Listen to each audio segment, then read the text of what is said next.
Karibu mtazamaji na asante sana kwa kuzidi kuweka miadi nasi kwenye darubini ya Channel 1. Kwingineko ni kwamba kitumbua kiliingia mchanga kwa wakili Alphonse Collins Asewe baada ya kushtakiwa kwa kutaka kupanga njama ya ulaghai wa shilingi milioni 60 katika kashfa ya dhahabu ghushi.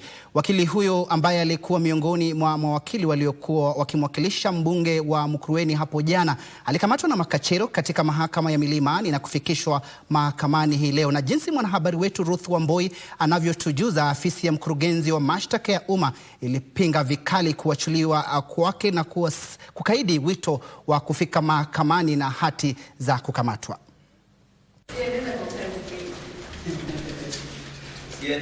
Siku moja baada ya kumwakilisha mbunge wa Mukurweini mahakamani, mambo yalimgeuka na akawa mshtakiwa.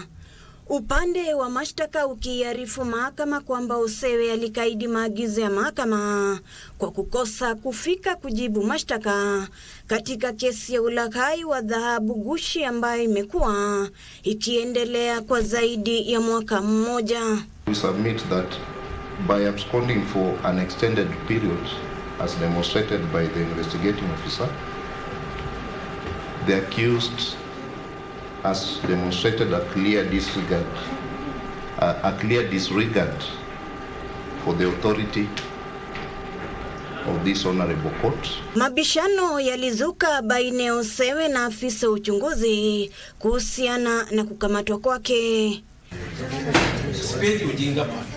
I'm older than you.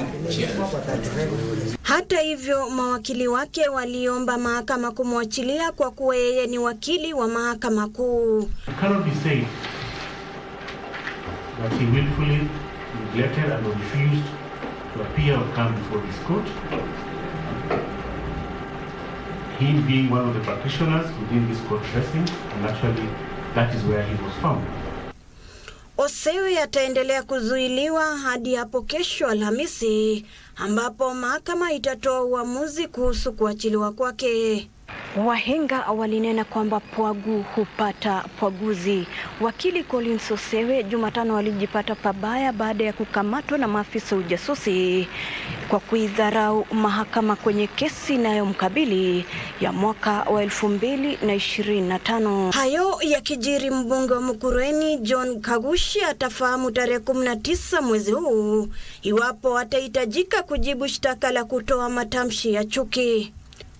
Rules for the framing of the charges and information.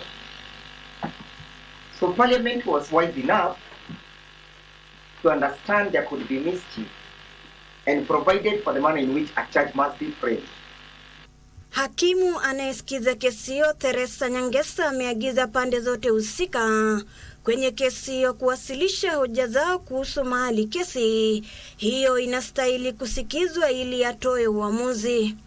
Kwa upande wake, mbunge huyo amedai kuwa masaibu yake yamechochewa kisiasa kwa kuwa na mtazamo tofauti. Take great offense with the 48 hooded, masked, armed men who had been sent to Royal Media Services to come and arrest me, and together were enabled by 13 Subarus, 2 double cabs, and had state-of-the-art equipment.